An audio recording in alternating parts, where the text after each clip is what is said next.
But what we've been getting, guys, what we've been getting over the past, what, maybe 3 or 4 weeks, I have been getting inundated with questions. Well, Jeff, why do you guys use Yehovah?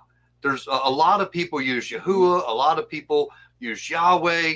Are there any scholars that use Yehovah? Well, okay, let's just answer that question just real quick. The very first time, guys, when I began to study some of these things, the first time that I heard someone use the name Yehovah was by Dr. Roy Blizzard. He was a tenured professor down at University of Texas. Is where he got his PhD in Hebrew, the Hebrew language. Right? Guys, listen. This guy was a pioneer to our Hebrew roots messianic type movement, guys. So, and he was using the name Yehovah back in the '60s. And anyway, he has some very sound teachings on that. So that's one of the scholars. Dr. Douglas Hamp uses Yehovah.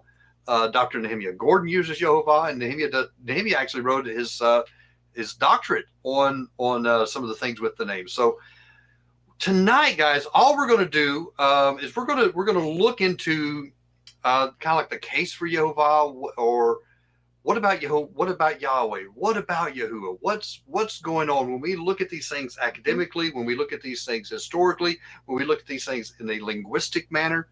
What are the evidence? What are the proofs? Where do we see these things coming down at?